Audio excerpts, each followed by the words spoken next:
Well, thank you, everybody.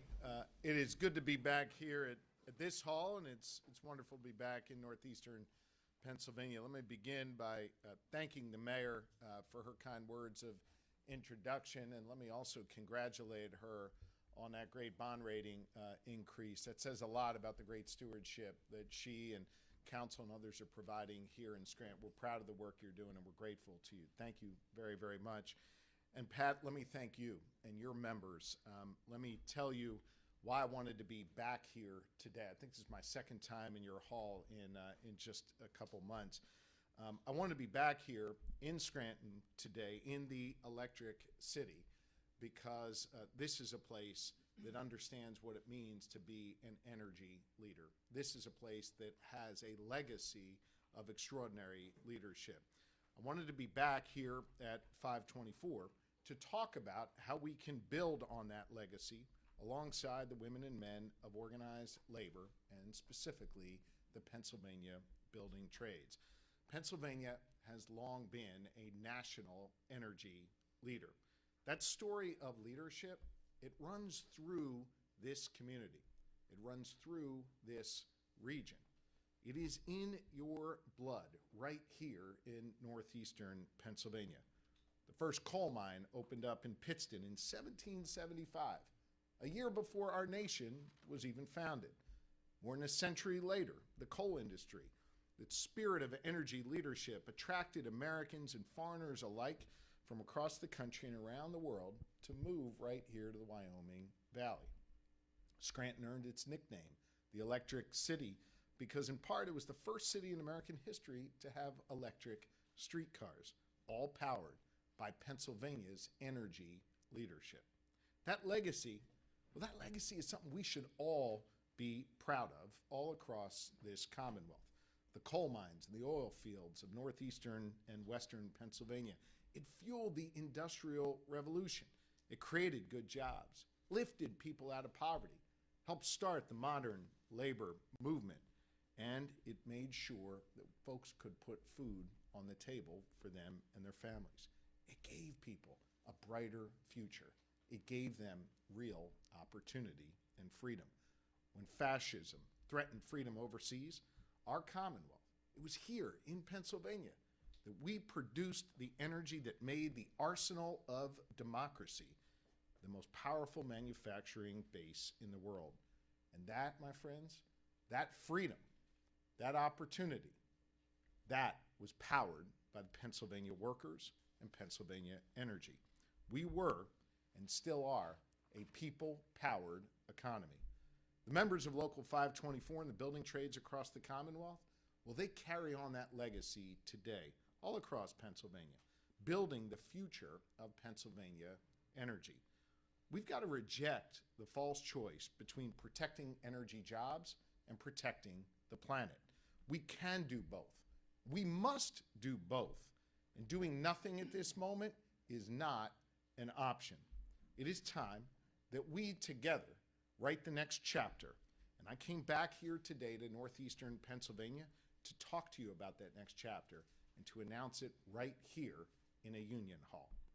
A few weeks ago, I unveiled the Commonwealth's first economic development strategy in nearly 20 years. And it relies heavily on energy as one of the key pillars of opportunity across this Commonwealth. Pennsylvania's energy industry has long created jobs, spurred growth and innovation, and ensured consumers have reliable, affordable power. But unfortunately, let's be honest, in recent years, we have failed to fully capitalize on that, and other states are moving fast to catch up and try and overtake us. They've put in place new policies that protect and create energy jobs, that spur innovation and attract investment, and ensure public safety and health.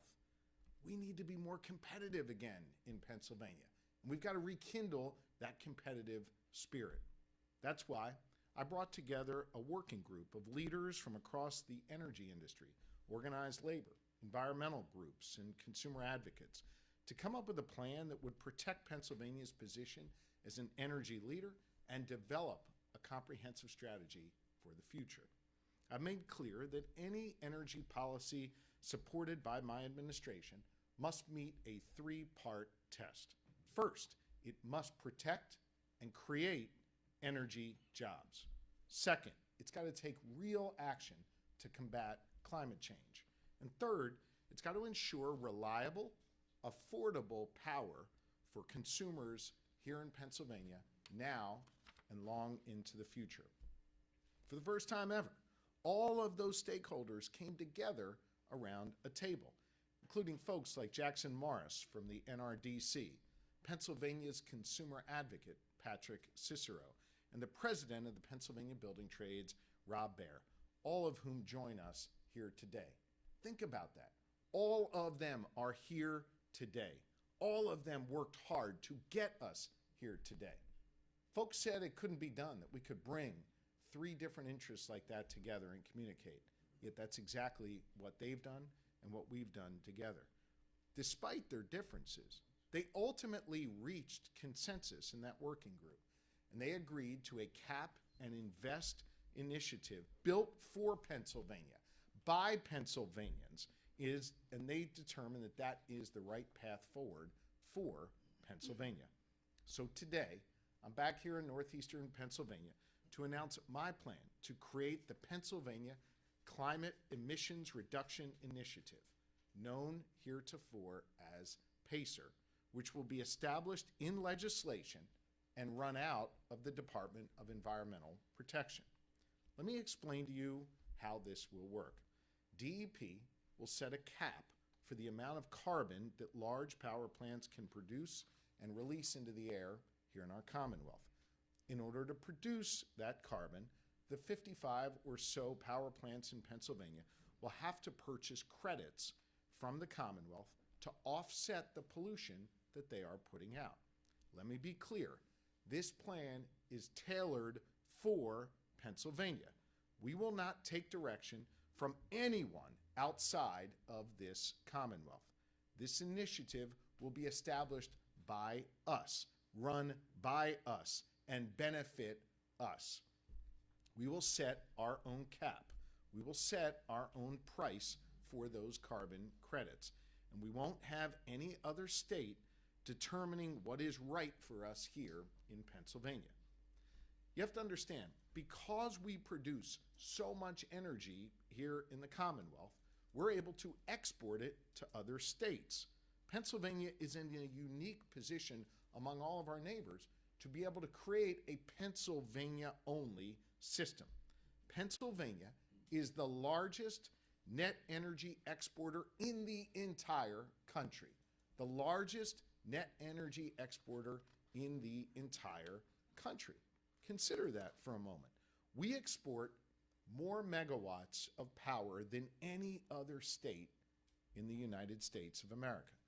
In fact, more than 30% of all the energy we produce here in Pennsylvania ends up powering homes and businesses outside of the Commonwealth's borders. That's a unique position of strength, and it is a unique opportunity for all of us if we seize this moment. My plan takes advantage of that position to invest the money we get through this plan back into the good people of Pennsylvania. So, the first thing we will do is give Pennsylvanians an electricity bill rebate. No one in Pennsylvania will pay more for their electricity because of PACER, and in fact, many will pay less. The rebates will use up about 70% of the money that is generated through PACER. So then the question is, what are you going to do with the other 30%? Well, with the other 30%, we will reinvest in large energy producing facilities in Pennsylvania. Places like Hunlock Creek Power Station in Luzerne County or Homer City in Indiana County will see significant investments. Then we'll work to lower costs even more for low-income Pennsylvanians. And we'll put that money toward clean energy and energy efficiency for homes and small businesses to help lower electricity bills even further. So in a nutshell, PACER will lower costs for consumers, reduce pollution in our communities, and protect and create energy jobs. If the legislature passes my plan known as PACER, I will sign it and immediately remove the Commonwealth of Pennsylvania from RGGI. Instead, we will have in its place a Pennsylvania-made and Pennsylvania-run system. It is a common sense energy policy that I'm putting forward this morning that builds on this legacy of leadership, something you understand right here in Scranton. And it sets us up for decades to come to seize this opportunity and be far more competitive than we are right now. So PACER is the first part of this plan. Now let me tell you about the second piece of it. The second part of my plan calls for Pennsylvania to use more sources of energy to create a more reliable and sustainable energy industry all across this Commonwealth. Think about this for a moment. 20 years ago, Pennsylvania was actually a national leader on clean energy when we introduced our alternative energy portfolio standards, which established the kind of energy that we were going to use here in Pennsylvania and where it comes from. We were one of the first states to adopt those what's known as AEPS standards. But we haven't made any updates to that in the last 17 years. Heck, I voted for that when I was in the House way back in 2007. I think I was there with Eddie Day at the same time. Since that time, since that vote I and Representative Paszynski cast, we've done nothing. And 30 other states have updated their standards, including nearly all of our neighboring states, including many states led by Democrats and states led by Republicans. We're losing out on new investment, and we're losing out when it comes to innovation. And it means, importantly, we are losing out on jobs when we do nothing right here in our Commonwealth. As a result of doing nothing, Pennsylvania now ranks 45th in the nation in terms of how much renewable energy we produce. We're letting other states beat us. That has to change. I'm competitive as hell. I don't want to lose to any other state. I don't want to fall behind any other state. I want us to be leaders again and seize this moment. So that is why my plan calls for the creation of the Pennsylvania Reliable Energy Sustainability Standard, or PRESS.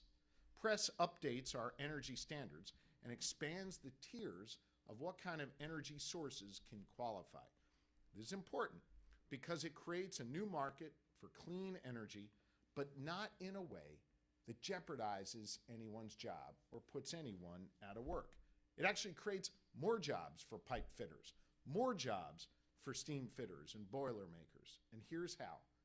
PRESS calls for 35% clean energy by the year 2035. It expands the number of zero-emission sources that could qualify. Now, it won't only be solar and wind, but also methane digesters, new fusion technologies, small modular nuclear reactors, all things that Pennsylvania has actually invested in recent years, all things that we can be proud of, all things that are creating jobs and economic opportunity across Pennsylvania. In fact, just a few months ago, I was in Allegheny County, where Pittsburgh is, to celebrate a new Westinghouse facility supported by our Commonwealth that is going to produce small modular nuclear reactors. Once that production line gets up and running, the energy produced from those reactors would count toward this goal in PRESS, and it'll drive investment into projects that will create jobs for skilled laborers like those here at Local 524. PRESS also redefines two more tiers of energy sources. By 2035, we also want to get 10% of our energy from other clean sources, like large-scale hydropower or natural gas that uses carbon capture technology. And we'll get another 5% from other alternative energy sources, 35% by the year 2035. Let me explain why PRESS is so important and why it's a critical part of my energy plan. It's going to incentivize innovation. It's going to help us move toward more clean energy. And hear me on this, it's going to create thousands of good-paying jobs right here in Pennsylvania and allow us to be a leader again in this space. Look, if you're just a typical Pennsylvania consumer, you don't need to do anything here, nothing. But once PRESS is in place, you'll know that the sources of energy that are actually coming into your home are clean and reliable.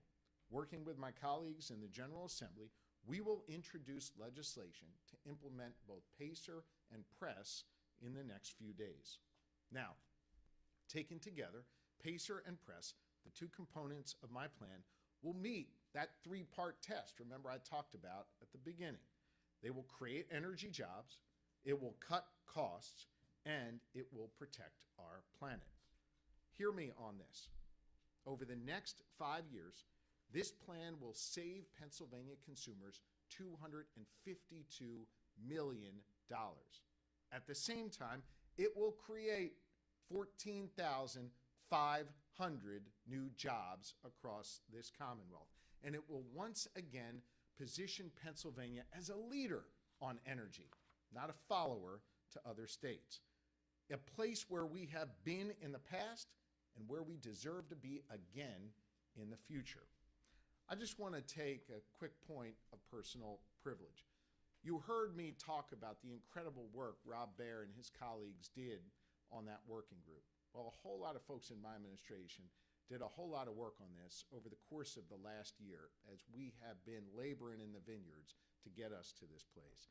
I want to give special thanks to Amanda Warren and to Sam Robinson, Jacob Finkel, Brian Regley, and NEPA's own TJ Yablonsky. They have done extraordinary work getting us to this place.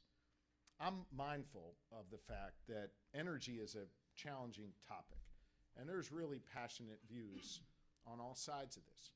In fact, many people who were involved in these discussions complained to me during my campaign and early on when I was governor and said they never actually got the chance to come together and talk about it.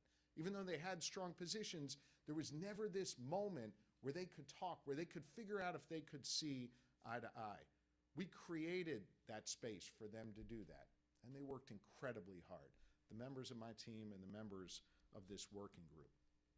I'm mindful of the fact, and so are these wonderful public servants here, that Pennsylvania is the only state in the nation with a divided legislature. One chamber led by Democrats, one led by Republicans. And you know what that means? It means nobody gets everything they want. It means we've got to compromise. And you know what? Compromise is a good thing. It forces us most of the time to do things that are common sense. If we've learned anything as the only state in the nation with a divided legislature, it's that we've got to come to the table. We've got to talk.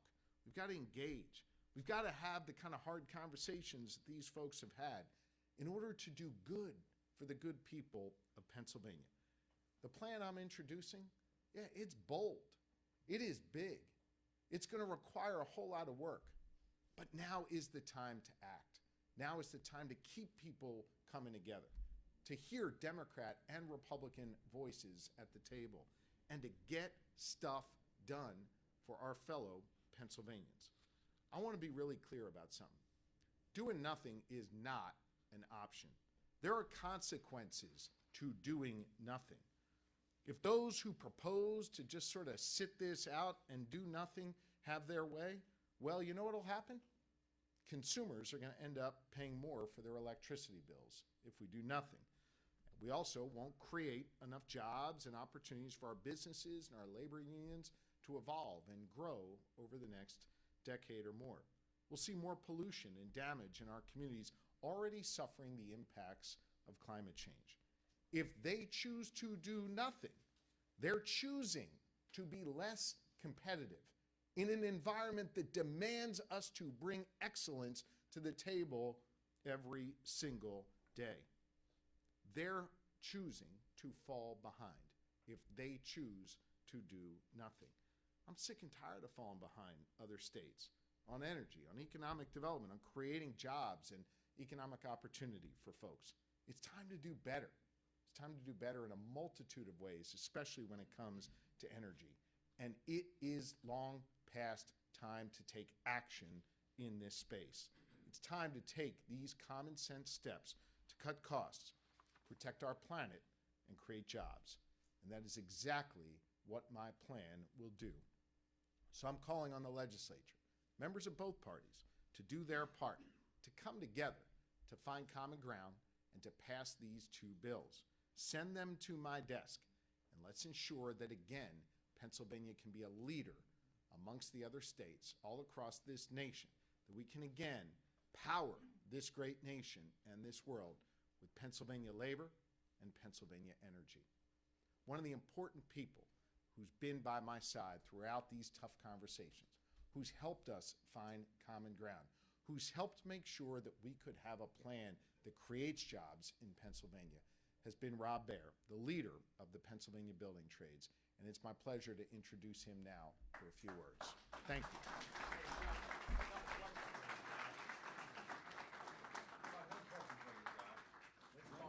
When are you going to come back to Dimmick? I got no order at the house. You know it. Thank you. Threw us under the bus, and you did it. Come with me. We'll go. We'll set up a meeting. I'll be talking to you. So, I want to thank the governor for inviting us here today. And I said to him in the outer room, you know, when I walked in, it was kind of like a joke. The building trades, the NRDC, and the consumer advocate walk into a room together. Okay? I can tell you, I have been working with the governor and his team for the last year and a half. And one of the things that I want to thank the governor for, I knew he was getting a level of frustration, and he goes, we can't get anything. And I looked at him and said, you're the governor, put a plan in place. I may not agree with 100% of your plan. I know some of my other colleagues probably don't agree with 100% of this plan, but we have a starting point. When the governor told you we can't afford to do nothing, he's 100% correct. We can't. We have had stagnation 100% for the last 5 years. We haven't moved the needle. We haven't created jobs. We've been sitting still. That's not an option. My job is to advocate for my 130,000 union construction workers across the state of Pennsylvania and bring work to them, to give them health care, to give them retirement, to give them jobs. And I have been, to the governor's chagrin sometimes, probably very vocal about standing up for my people, okay? And I can tell you what I also have learned working with my colleagues. Being part of a problem is easy. Being part of a solution is where the work begins, okay? Now, I haven't seen all the policies yet, and I'm looking forward to it. And look, we all have to be realistic. I know you're gonna hear from some other people that are gonna say the same as me. Well, you know, maybe I don't like this, maybe. Let me tell you something. We're gonna figure a way forward, okay? I'm gonna continue to advocate for my people, my industries, my partners, but at the end of the day, we have to get started. And I can say, as the president of the Pennsylvania State Building Trades, I look forward to working with the governor, to working with the House, to working with the Senate, to working with Republicans and Democrats to get an energy policy for Pennsylvania. I want to maintain Pennsylvania's status as the #1 energy exporter in the country. I take a lot of pride in that. All right, I'm going to give a shout out to my IBEW brothers that are here. I've spent 37 years building power generation all over this country. We have made Pennsylvania the #1 energy exporter in the United States of America. We didn't just build Pennsylvania, we've built our sister states. And I'm not going to see that go away. I'm not. You heard the governor speak about AEPS. Do I agree with everything the governor wants to do in AEPS? Probably not, but I'll tell you what he's right on. We do need to update it. And the governor and myself, and I'm sure Jackson and Patrick, are going to have some very in-depth discussions along with our legislators. But we're going to get to the table. And the one thing I am going to give the governor credit for, he brought everybody to the table. All right? We didn't get that the last time. And that was a big level of frustration. And I'm not going to stand here and tell you that myself or Sam or Amanda or TJ have the answers, but I know this. I know we're going to continue to work on this, and we're going to fix this, and we're going to create a lot of jobs. We're going to continue to make Pennsylvania the #1 energy exporter. We're going to continue to build out renewables. You know, You heard the governor mention Dr. Brian Regley. Amanda hates it when Brian and I get in a room together because my brain operates like string theory, and I think his does too. And are we big on geothermal? Absolutely. Are we big on hydro pump storage? Yes, we are. Are we big on our nuclear portfolios and our SMRs? Anybody knows me knows I love nuclear power too. All right? It's one of my favorites. I love my gas. Okay? Pennsylvania is built on natural gas. The governor, to his credit, acknowledged that. And we're not going to let that go. I want to be clear. We're not going to let that go. But doing nothing is not an option anymore. So, Governor, I look forward to working with you, with Patrick, with Jackson, your team, with our legislators, the House, the Senate, Republicans, Democrats. I want to work together. We have an opportunity. And the governor, look, he's in a tough spot. He's the only governor with a divided legislature in this country. And it's going to take a lot of hard work to be part of the solution from all of us. All right? We know this is not an easy thing to do. But I'm excited. I'm optimistic. You know, I'm going to take a point of personal privilege. I'm a new grandfather.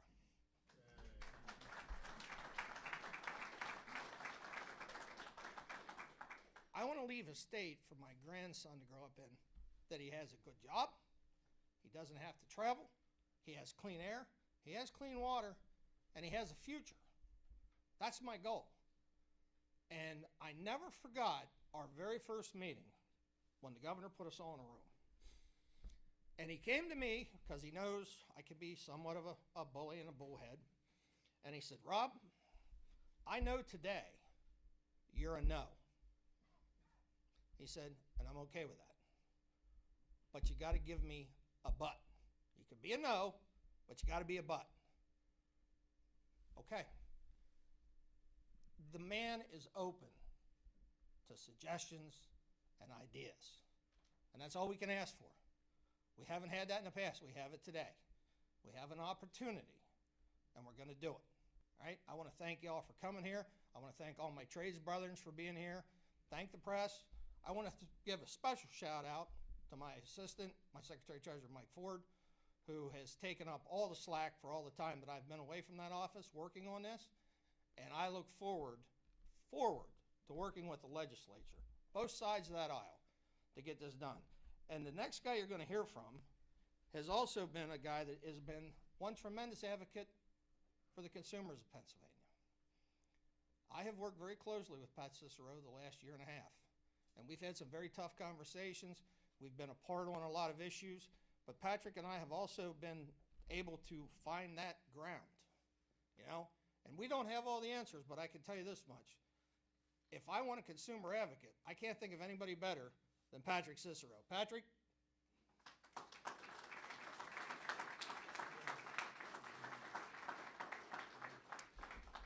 Well, there is no harder job than following Governor Shapiro and Rob Baer to a podium. I want to thank Rob for the kind and generous introduction. I want to thank the governor for inviting me here today and all of you for being here. My name's Patrick Cicero, and I have the utter privilege of being Pennsylvania's consumer advocate. Some of you don't know this, but Governor Shapiro, when he was then the Attorney General, nominated and appointed me to this position in 2021. He was looking for somebody who was dedicated to the consumers of Pennsylvania, and I have spent my life working on behalf of consumers, and it is a joy and a privilege to go to work every day. One of the key roles of my job as consumer advocate is to fight for Pennsylvanians facing challenges on their utility and energy bills. This is no simple task. It requires a focus on the present crisis of unaffordability while looking to the future to ensure that households have reliable access to energy now, tomorrow, and the next day. Balancing present needs with future risks is part of that job. That's why I was pleased when Governor Shapiro asked me to be a part of the working group to explore the challenges and opportunities posed by the Cap and Invest program here in Pennsylvania. Along with energy industry leaders, organized labor, and environmental groups, we came to some consensus, which is no small feat either. We came to the consensus that we need to ensure that consumer interests, environmental interests, and labor interest were all equally protected in this. We agreed that a Pennsylvania-specific program with Pennsylvania interests at heart and a Pennsylvania-specific cap and invest program that not only keeps energy bills flat for many, but reduces those bills for lots of Pennsylvania consumers is the key to success. Today's announcement makes that vision one step closer to reality, and I look forward to working with the governor and the General Assembly on this as we move forward.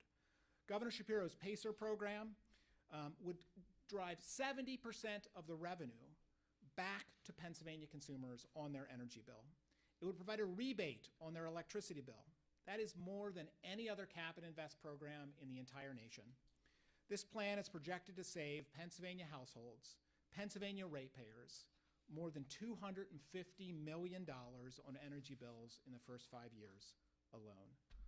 Lower utility bills, more reliable energy industry, more jobs and cleaner air. That's a win in my book. Now, I know the governor is a basketball junkie. That feels like a crossover step back three. That's what that feels like to me. Alongside these important proposals, I believe we also need to deliver additional consumer protections for hardworking Pennsylvania households, and there are bills in the General Assembly that do just that. This year alone, we have the opportunity to end unfair utility termination practices and bogus reconnection fees that make it harder for folks to get their lights back on when they're facing termination. We should make it easier for waivers for those who are suffering from medical conditions, to improve access to sensible payment arrangements that minimize the number of households who are disconnected from service and maximize utility revenue. Last year alone, more than 330,000 households had their utility service terminated for non-payment. That is far too many. We need to balance present needs with future risks. This plan helps with that. There are way too many households losing their service. I urge the General Assembly to act on the bills that are before it, as well as PACER and PRESS. I'm heartened today by the announcements and look forward to working with the governor, the General Assembly, my partners with the building trades and the environmental groups to advance these important policies in the weeks and months ahead, and to work on behalf of all Pennsylvania households now and into the future. It is my utter privilege to introduce Jackson Morris with NRDC. I've known Jackson a long time. He is a dogged advocate for consumers and the environment. Jackson?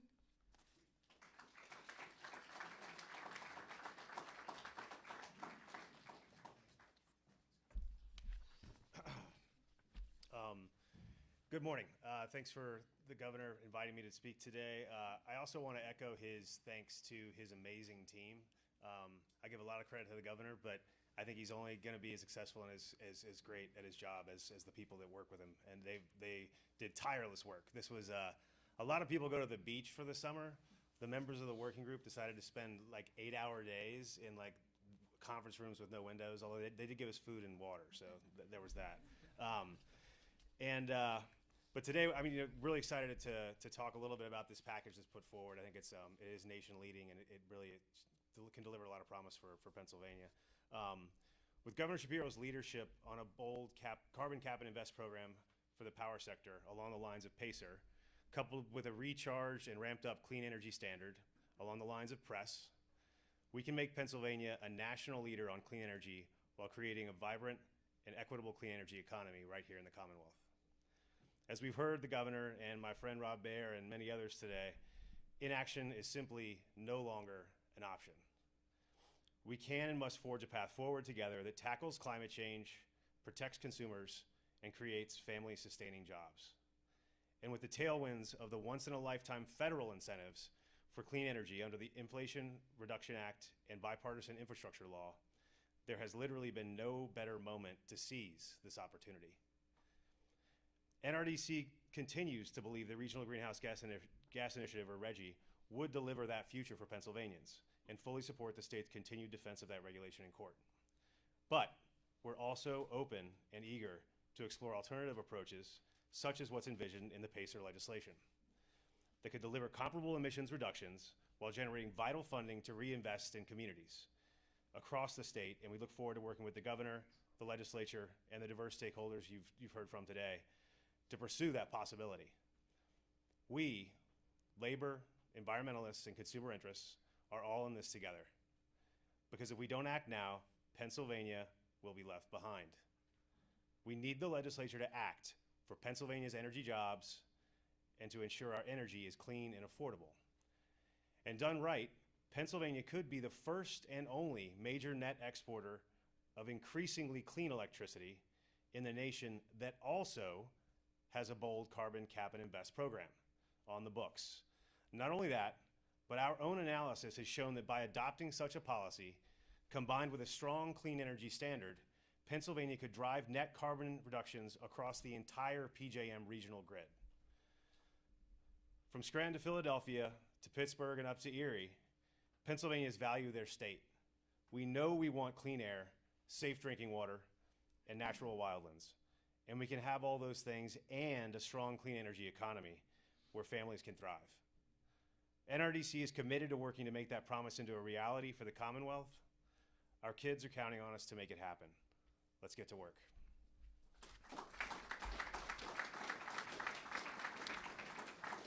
And it's now my pleasure to introduce Representative Donahue.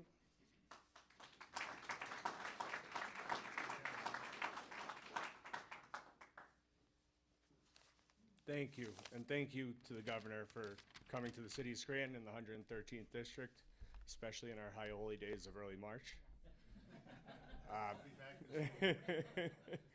It's also great for the NRDC to be here.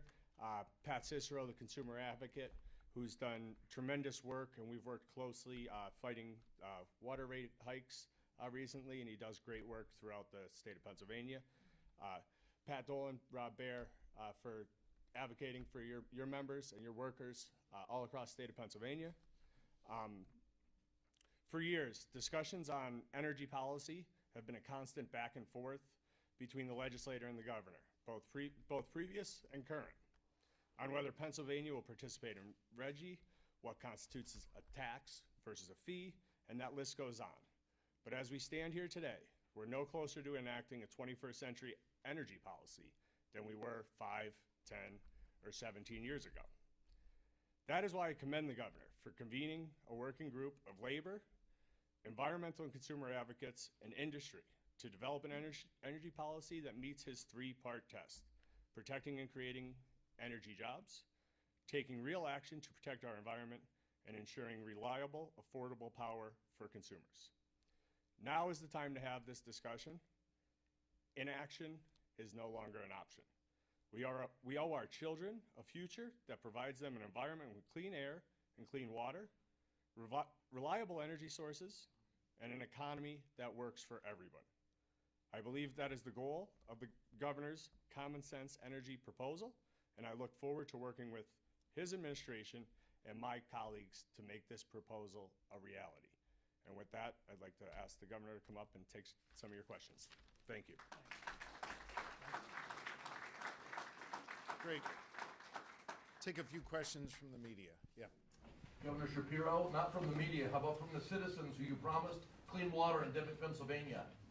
You promised us. Yes. 7 years ago when you were Attorney General. Yes. No, I'm not leaving. Hold on. I will leave in a second. No. Yeah. No, I'm not going anywhere. Governor, come to Dimock. You're right here. Come up and meet the people. These are the children who've been poisoned. That's their water.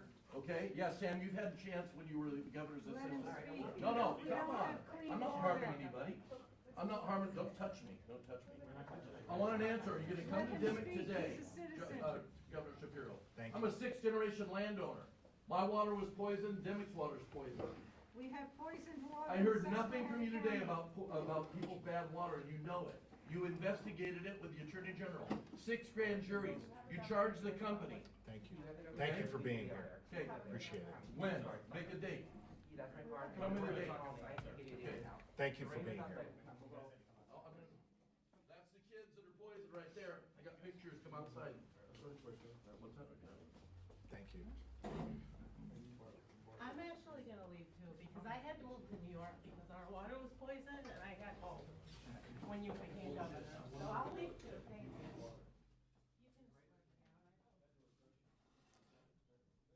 I'm grateful that the folks of Dimock care so deeply about their community. I do as well. That's why when I was Attorney General, we brought criminal charges, the first Attorney General to do that, to hold those companies accountable. And as part of that, we are building a water line that will go directly to those folks in Dimock, and that process is underway. Care deeply about them, And I appreciate the fact that they're frustrated and they wanted to come and voice themselves here. And I respect their right to do that. So that's not why we're here today, but I do respect their right to do that. So if the media have any questions on this topic, I'm happy to answer them. Governor, if these bills don't pass the legislature, do you plan to enforce Reggie if given the opportunity to do so? Well, I'm focused on getting these things passed. Understand that that's an issue that's still winding its way through the courts. I did not put in my budget an assumption of revenue coming from Reggie. I understand that that was a priority of my predecessor. My priority is getting these two bills, PACER and PRESS, done. This is what's going to meet my three-part test. It's going to create jobs. It's going to protect our planet. It's going to lower costs for consumers. It's time to act now on these two bills. Governor, as it relates to PACER, would the revenue generated for the rebates and for the investments all come from the sale of the carbon offsets? That's correct. Hey, one of Boris. the rural representatives in their most recent newsletters said that they were dissatisfied with the budget hearings because there was not a lot of detail during those hearings. First of all, do you think that's true? And secondly, is there a lot of detail already prepared with this energy plan? Well, I don't follow the rural representatives' newsletters. God bless you for doing that. Maybe instead of putting out newsletters, they could come to the Capitol and do their jobs and pass some bills that would actually help us when it comes to creating jobs and lowering consumer costs. This proposal that I've outlined here today, the two parts, PACER and PRESS, will be introduced by colleagues of those who are here today next week, and we'll get going on hearings, and hopefully they'll get a fair hearing, and we'll come to some consensus, and those bills can reach my desk soon. Yes. Governor, what would the average household save under this plan passed? We know that consumers will save $252 million over 5 years. We know that no consumer will pay any more on their electric bill, and many will qualify for savings on their electric bill. And the reason why we're able to do that and still make the critical investments we want to make is because we're not only an energy exporter, we're the most significant energy exporter in the entire country. So we're going to be able to generate revenue that's coming from ratepayers in other states to be able to invest in our needs here in this Commonwealth. Anything else from the media? Thank you all very, very much. Appreciate you.